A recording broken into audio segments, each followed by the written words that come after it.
Hello and welcome back to the Healthcare Executive Insights podcast. My name is Elliot Sloan with the Macallan Group. Today we are very excited to introduce our guest, JJ, who is the CEO at Hillsdale Hospital. JJ, thank you so much for taking time to chat with us today. Well, it's great to be here today. I look forward to our discussion. Likewise. Let's start with a background. Tell us a little bit about your professional history, and then we'll learn more about Hillsdale Hospital. Sure. So I arrived here on scene at Hillsdale Hospital about 14 years ago.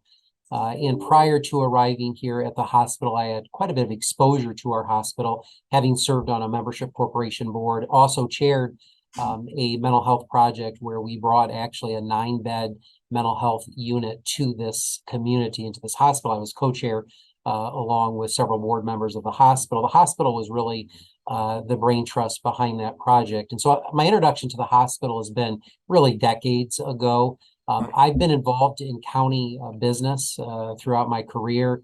I started my career in education. I was a school superintendent of a Christian school, a small private Christian school. Moved quickly from there to the court system, where I served as a chief of staff for a circuit judge. And then shortly thereafter was appointed as the assistant sheriff of the county. Wow. And vowing that I would only do that job to help the sheriff out for a very brief period. Stayed about 10 years.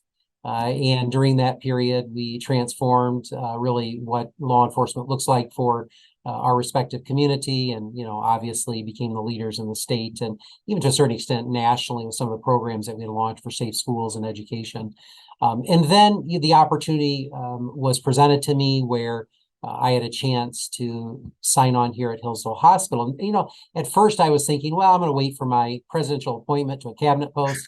And since that didn't happen, I did start to pursue this opportunity at the hospital. At the time, it was really a great opportunity to serve in a role of human resources, organizational development, and government relations, kind of what I came out of, that government relations piece, and work with our legislative body, both in the state of Michigan as well as congressional body, to work in Washington, D.C., advocating for rural health in general, but specifically at the state level for Hillsdale Hospital for funds and those type of things. So started my career with an idea that, all right, I could do this for a few years and then I'll get that presidential appointment. For 14 years later, I'm now seated in this chair, which is the president and CEO of the hospital. And during that 14 years, it has been a remarkable journey and probably the best career that I've ever held. I love people. I love process. I love working with people. But I'm going to tell you, the mission that we have here in taking care of lives to the degree that we do, of saving lives, is second to no profession that I've ever been in or been around. It's very dynamic. No day is the same. Every day presents a new challenge, and especially, and I'm sure we're going to talk about it, in light of some of the most significant challenges that healthcare is facing right now across America, with hospital closures, and then just the ability for us to do our job without the reimbursement and the payments from the government. And so, that's really been my course pathway in my career, master prepared in organizational leadership and development. But really, over the last 4 years that I have been in the seat, was, first started my career at a global pandemic. And the challenge that presented, obviously, was I was baptism by fire. We didn't know what we didn't know. We didn't know if the hospital was even going to close. Survive it. Yeah, absolutely. And many have not, right? As we come out of the pandemic, many of those hospitals that were put on life support during the pandemic because of uplifts and payments that were given, advance payments, really weathered through and probably would have been closed just a month or two before the pandemic hit because they were out of cash. But there was an infusion of cash that occurred, but they had to pay that cash back. And now we find ourselves facing, significant challenges of hospital closures. But I will tell you that, no day is the same. And facing that challenge, we actually launched our own national podcast that's on the National Healthcare Podcast Network, called Rural Health Rising. The purpose of our podcast is really to highlight the awareness across the country about what's happening to rural hospitals right now, and to really rally the congressional leaders, communities like Hillsdale and their leadership around supporting their local hospital. And it's really, I mean, it's a strategy to try to keep your hospital, especially if you're independent, the challenges of remaining independent in those respective communities. But the reason that we launched the podcast was to say, all right, healthcare needs an infusion of some type of new payer Yep. mix, some kind of new payer structure. And how are we going to achieve that? We're going to achieve it because we highlight the challenges that rural America is facing right now in healthcare. And so we've been very fortunate to have leaders on from throughout this country who are facing the same challenges that I am. It's really no different. The story remains the same, right? Sure. It's no staff. The talent pipeline hasn't been built. The payers aren't paying us enough. Yeah. The cost of supplies, is Through the 200%. roof. Supply chain is marred. You hear the same thing. It's Yeah. just now put in that little line there, community X. So for me, it's Hillsdale. For another community I just spoke with last week, going through some significant problems, and that respective community put their name. We're facing some of those similar things, and so that was really the impetus behind starting the podcast and really advocating for rural health. So my mission is, not only based here in Hillsdale to be the leader of healthcare, to make sure that we provide high quality care, lowest point of cost in the healthcare delivery, but also to advocate on a national scene and a statewide scene the importance of keeping your rural hospitals and rural communities. And that has led to my appointment on the Michigan Health and Hospital Association, the MHA, as a board member, advocating in the state of Michigan in advocating against dangerous legislation, like we just were able to obviously the legislature listened to us by saying nurse staffing ratios are dangerous, and here's why they're dangerous. And we were successful, but that took a lot of work, a lot of coordinated effort. A decision like that in an active legislative act could cost a hospital like ours closure. And so that's the type of work that I'm involved in right now. Wow. Well, there's a lot to unpack there, and thank you for sharing that background. What a unique and diverse background and career path that you've been on. What I really am pulling out of all of your experiences is you've been called to serve your communities, and that is what drives you and gets you out of bed every morning, whether it's serving the children at the Christian school, the community members as a sheriff, and now as a president and CEO of a rural hospital. That's in your blood. That's in your DNA. So cheers to you, and the communities in Hillsdale must be very fortunate to have you. Well, I'm very fortunate to live in a community that's so supportive. And I really, would say that for me, it's all about servant leadership. And, you hear that, like, what kind of leader are you? I really think that before they even invented servant leadership, right? I look at, my faith is very important to me. And I look at some of my faith leaders who have gone before me, and it's about service to our community. I often think what would happen if our community hospital wasn't here, and I'm going to tell you what would happen. There would be far worse health outcomes. Patients would die. I'm not being dramatic. They would, because we don't have public transportation here. They could not get 45 minutes away in time to administer the TPA if someone's having a stroke. The list goes on. So at the end of the day, it's mission-minded work, and who knows what the future will bring. But what we are absolutely resolved is to ensure that this hospital stands. And listen, you told me that you want me to talk a little bit about the hospital. I'd like to do that if I have a minute, because I think we have a remarkable story here at Hillsdale. Please. Okay, so this hospital started 107 years ago in the homes of doctors T.J. Midgley and his wife, a nurse. And they had a vision. The vision was to provide high quality care. And at that time, it was at no cost, for their rural community of Hillsdale. And that's at a time when, it was horse and buggy. Yeah. And so people could not travel to the big cities. And so you received local medicine right here. And so they started in their home, which has been torn down since that time, obviously. And this hospital has moved twice, and now we're in our third and permanent home here. Cornerstone laid in the 1940s. Very important mission work for the hospital. Sure. and really looking at what they started 107 years ago and what we've been able to sustain that model into our community and then expand on it. And so I'm proud of our heritage. I'm proud of the work that was done, and I'm proud of our independence. Now, I don't say I'm independent, just say I'm putting the sandbags up. But I'm going to tell you, the single biggest threat right now to healthcare is mergers and acquisitions. Now, my friends will absolutely argue with me, and some of those M&A leaders will, and they've taken me to task before on my podcast. Yeah. They believe just the opposite. They believe in synergies, and they like all those words. And they talk about access to capital. JJ, my facility is beautiful. I don't need access to capital. I don't need synergies. I know what my community needs. You don't want to share resources? I want to share resources, and so those are all the beautiful talking points, which mean absolutely nothing. To me, it's garbage. What happens is communities are impacted negatively in rural communities where those hospitals, those services, because they're not profitable, those services in many of those areas that we're losing money, they look at it from the pure business perspective of we're getting rid of them. We're going to send it either back to the mothership or we're shutting it down altogether. Yeah. All around us in this country, you can look at where those M&As have occurred. And in those rural communities, the number one cut is obstetrics and psych services. Wow. What is the number one need in our respective communities today? Mental health. Mental health. Mental health services. Not too far from me, a system that was bought out the small community hospital just closed their inpatient psych unit. Now it's me. That all I've got is my inpatient psych unit. Not too far from me, hospital is cutting back their psych unit. It leaves it to Hillsdale. At the end of the day, we need these services, but from a for-profit perspective, they're going to come into your community. They're going to say, all right, that's not making money. We got to get rid of that. We're looking at what service do we bring here? And it goes back to the Midlands.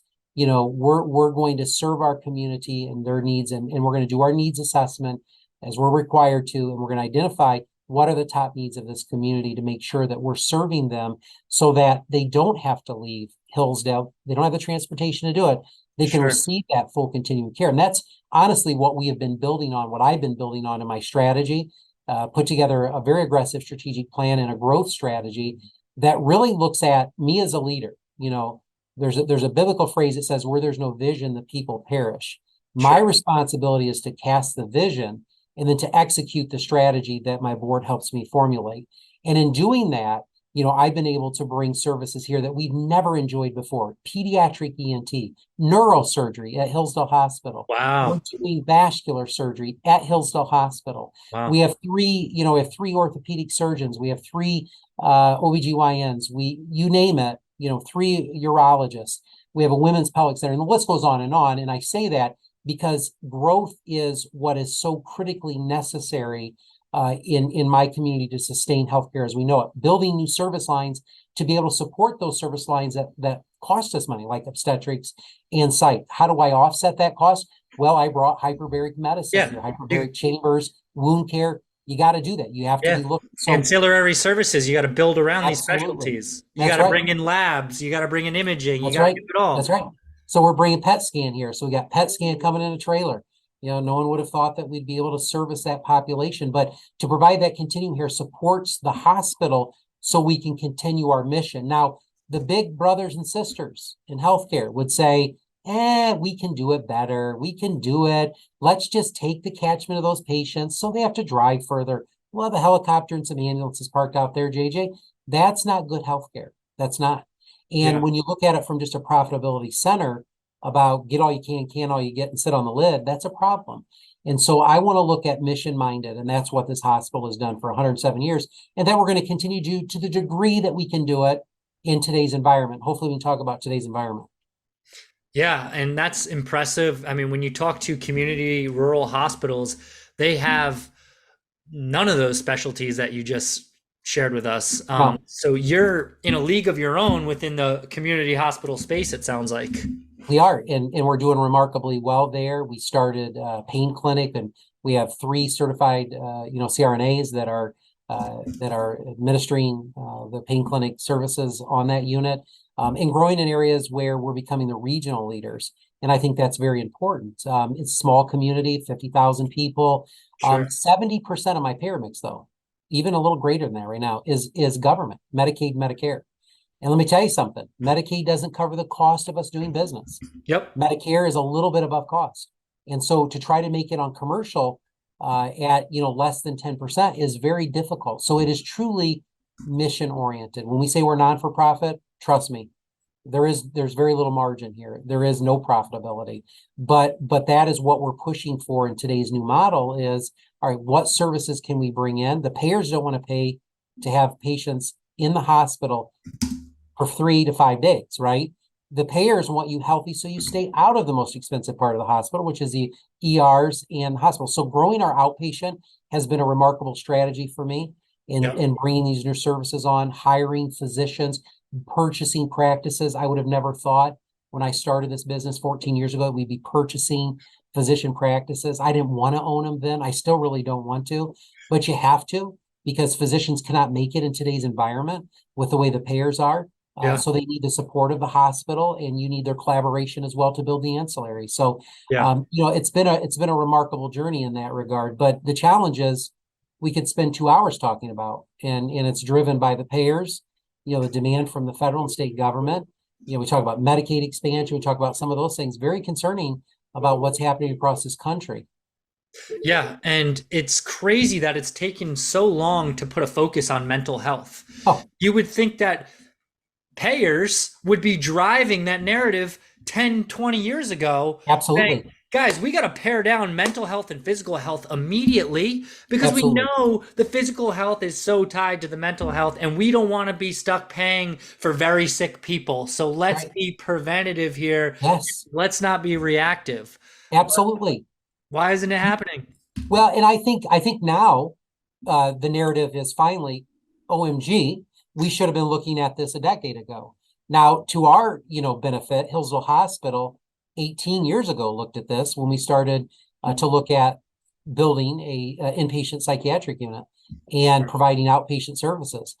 Even though it's a loss to the hospital until really about a year ago, it's been an absolute loss to the hospital because of the payer mix, either non-insured, underinsured, or Medicaid that come in to use my facility where we get zero to very little reimbursement.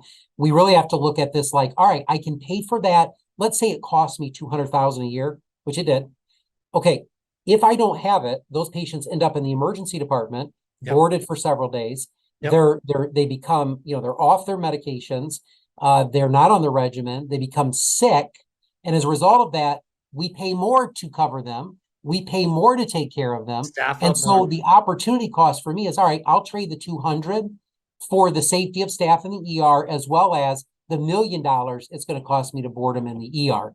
They weren't looking at it from that perspective. It was when in the state of Michigan, our governor shut down the mental institutions, and those psych units were shut down as a state institution. Those people went 2 places, jail or emergency rooms. Neither of those places are appropriate for someone who just simply needs their medication renewed and can function fully back into society if they have those life coping skills brought to them, as well as the medications. But they didn't have access to that. So they end up in our emergency department in far greater need and in worse shape than they would have been had we kept those institutions open. It was a single worst decision that Governor Engler made at the time, 2 decades ago, to close those units. And what's happened is we're reeling back now 20 years later going, oh, that probably wasn't the best move we could have made. Sure. And that's the challenge. And taking up beds where real emergencies and real injured victims absolutely needed those beds. I want to share with your listeners something very sad. It takes on average 7 days for me to find bed placement for a pediatric psych patient. We have had pediatric patients in here between the ages of 8 and 11 who have boarded in our ER for a month in a room, in a dark room. That is inappropriate. This is why we have a crisis right now across the country.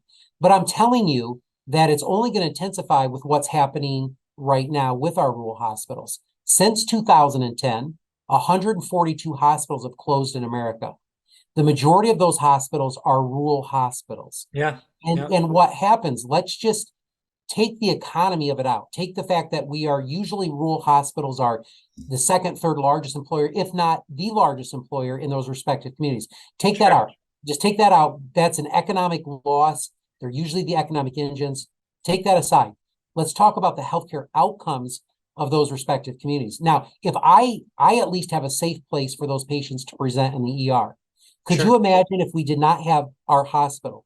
Could you imagine the community of 142 communities that lost their hospital since 2010, who now have no placement for those patients? Where do they end up?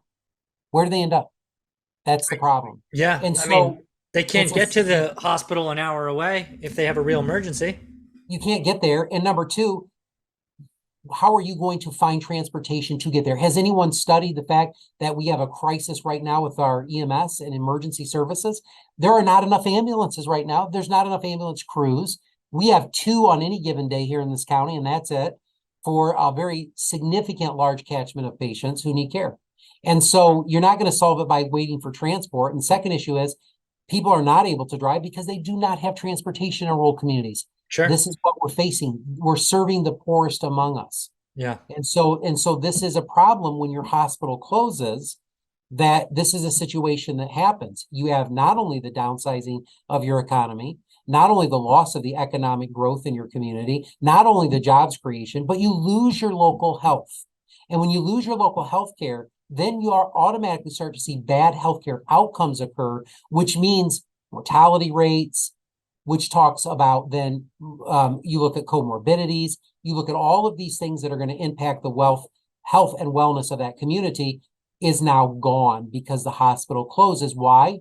Well, for all the various reasons that we've talked about. Number one, it's the payers. Number two, it's what's happening across the country with supply chain. And it's number three, what's happening with attracting talent to rural communities. It's very difficult to find physicians, care professionals who want to come to rural communities. And so we're faced with this at every level. Yeah. The payers It's aren't a paying us snowballing enough. effect. It is. And then you end up with a hospital closure. And I'm going to tell you, I've had a chance to work on a documentary with Steve Gruber. It just produced, Flatline it's called. I'll send it to you. It's incredible. It's about an hour-and-a-half documentary about the hospital closures across this country. It's very concerning. Scott Becker just had us on Becker's Healthcare this week talking about this project we worked on. Very concerning to see what's happened across our country with these closures and the impact to the healthcare outcomes, as well as the economic stability of those respective communities.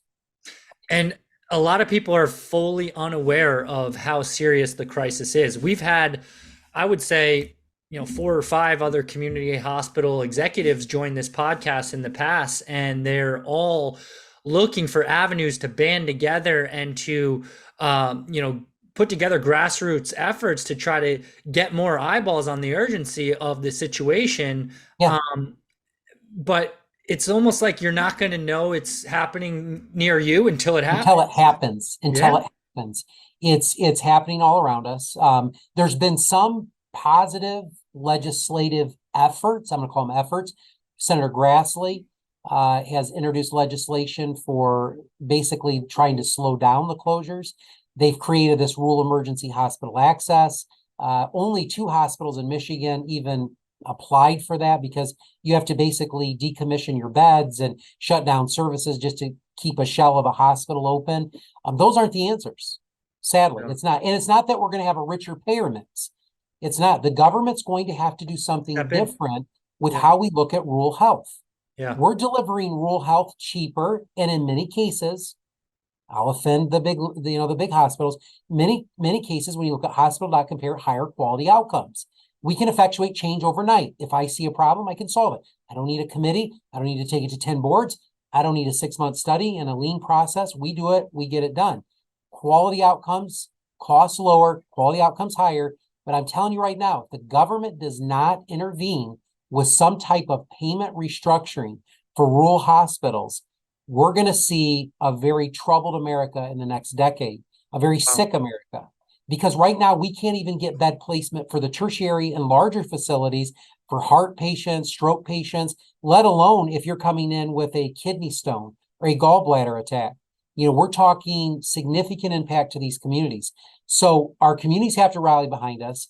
We have to stop the M&As happening at the rate that they are. Both administrations of Trump and Biden administration signaled that they were going to slow these down. They've happened at record speed under both administrations. I'm Sure. tired of that lip service. We've got to pass legislation. We got to get Grassley's legislation off the ground. It's had too many years setting in escrow, and get this thing moving along, because that's the only thing that's going to stop these closures. That's going to save rural communities and small town America, both from a health outcomes as well as an economic outcome. Yeah, I don't think everyone is realizing how you might not live in this rural area, but when they all start dropping, everyone pays the price, right? Pays it 100%. And it seems so obvious to say, when are we going to tell the payers they can't take advantage of everyone and make record profits every year? Yeah. When are we going to tell the pharmaceutical companies they can't make thousands of dollars off one prescription? Like, when are we going to go to the big guys? That they pay me pennies for, that they make millions from, right? Yeah. And how about the CEO wages of these large health plans? Yeah. You know, how about the M&As that produce mergers and acquisitions of two hospitals who own their own health plan and now create one of the largest subsidiaries of healthcare and control the pricing? This is why the Sherman Antitrust Act and all of these pieces of legislation were put into place decades ago, is because they wanted to protect this type of thing from happening. And we see it right now. It's evident. You've got out of control spending. You've got pharmaceuticals who are making almost egregious dollars. You have all of the things that are happening in the supply chain. And then on top of it, here we have a pandemic, and now we're producing nurses rented to organizations like mine at $200 an hour. I hate think to laugh, every attorney general in every state of this union should prosecute those companies who took advantage of hospitals like mine. I paid $500,000 a year for one nurse, $220 an hour. It's criminal. It's unacceptable. Criminal. And our hospitals are now coming out of the pandemic, closing because we had to try to sustain those costs. And people are going to say, hospitals got rich during COVID. That's an absolute lie.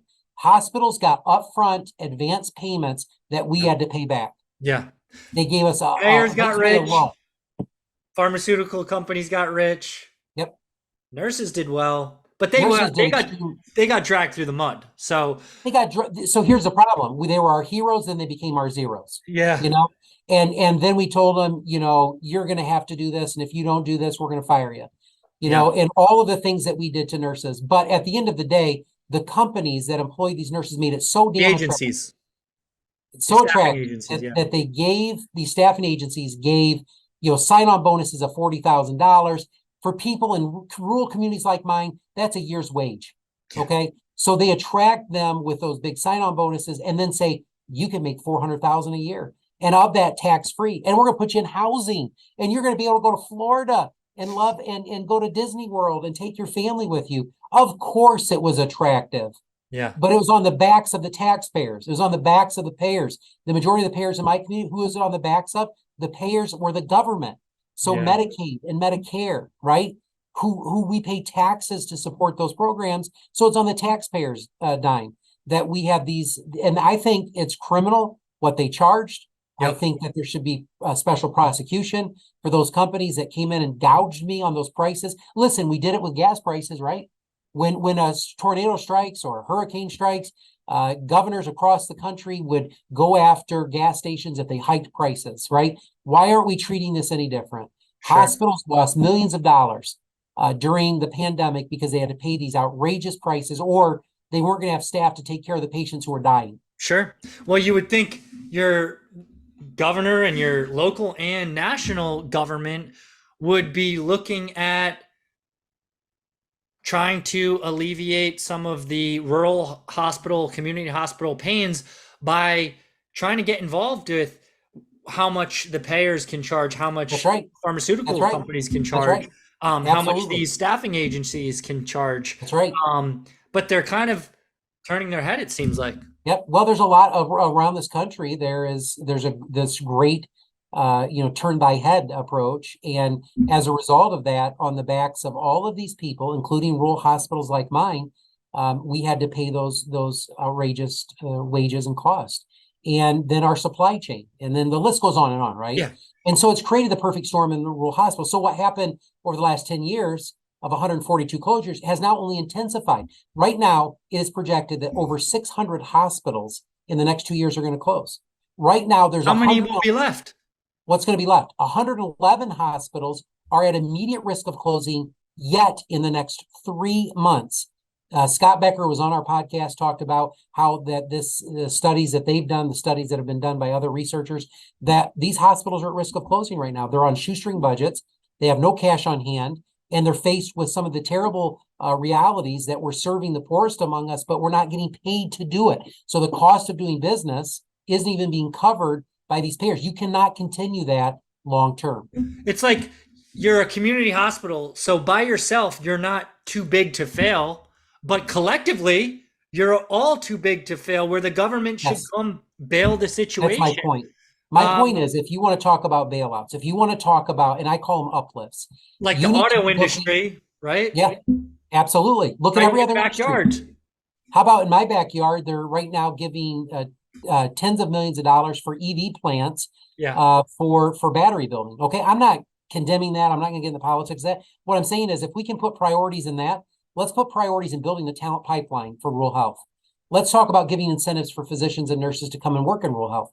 Let's talk about how we can give uplifts and have payers who are actually covering the cost of us doing business to serve those rural communities. What other Yeah. industry exists where you can't even where your charges, okay, are less than the cost of delivering the service? Your car dealer wouldn't be in business for more than 2 days. Yeah.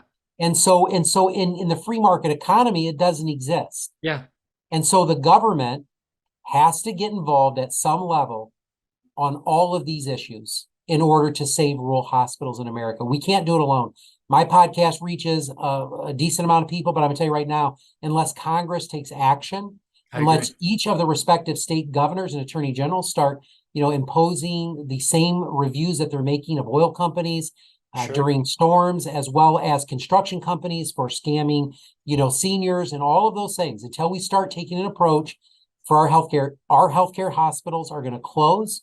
Access is going to become limited. People are going to die, and mental health is going to suffer. Physical health is going to suffer, and we're going to see a significant change in the quality of healthcare in America than we've ever experienced in our lifetime.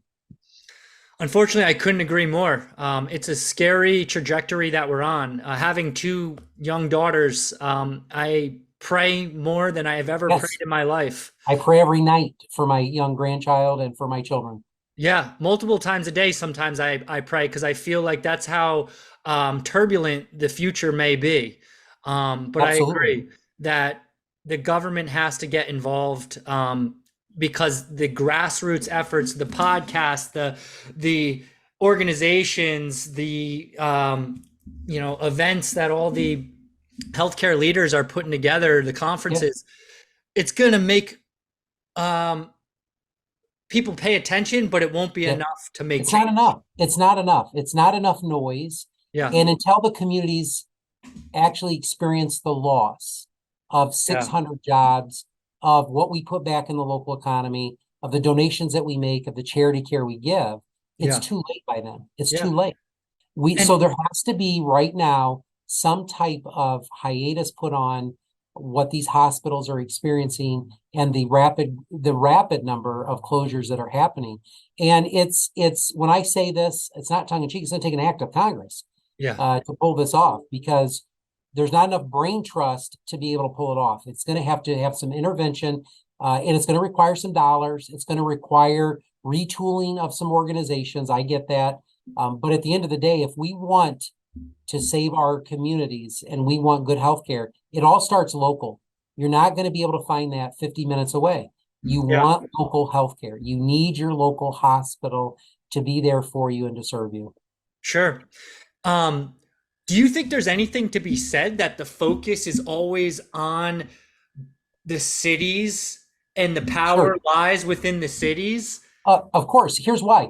When I negotiate with Blue Cross Blue Shield or any payer, do you think they listen to me, little JJ Hodshire? No, they're sitting down with my counterparts who are running mega systems, and the mega hospitals tell them, this is what you're going to pay us Medicaid, or this is what you're going to pay us Blue Cross Blue Shield. You're going to give me X amount. I don't have that negotiating power. They're going to look at me and go, you're small potatoes. We're going to give you what we give you. Sure. And as a result of that, it should be they should, the Blue Cross and Blue Shield, I've argued this with them many times. They should look at me and say, wait a minute, you're doing it cheaper and better. Yeah. I should give you the better rates, JJ, Yeah. because you've demonstrate fiscal accountability. You don't have 16 vice presidents. You don't have to go through 10 different corporations. You actually are a very lean organization and your quality outcomes are good. We're going to reward you, but it's not. It's who's the loudest at the negotiation table to tell Blue Cross or whoever the payer is, this is how much you're going to give me. And if you don't, well, we're just not going to accept your insurance here. JJ, I feel like you could pound your chest pretty hard at one of those meetings. I've done it a time or two. It's not pretty, but I But you're think fighting for your communities. I'm fighting for my family, right? My daughters, my Yeah. son, my grandchildren. Yeah. I'm fighting for, and I'm not being dramatic when I say this, the fiber of our community. Sure. As the second largest employer in the city, I know what would happen if this Sure. hospital closes. But I'm going to tell you, every day we are on the brink of closure with one decision made by the payers or the government or a shutdown, whatever it is. Yeah. It's that tense Wow. right now in healthcare across the country. And while our cash position is good, all it takes is a government shutdown of 30 days of not getting reimbursed for those 30 days to hurt a hospital like ours. All it takes is, some payers not paying their what they owe us and their contractuals in a Sure. 90-day period, and the hospital has to close. Yeah. What it takes is if nurses aren't available to be hired in those rural communities and you have to shut beds down in your skilled nursing facility, and then your revenue is lost. It's beginning of the end for that hospital. It is 100%.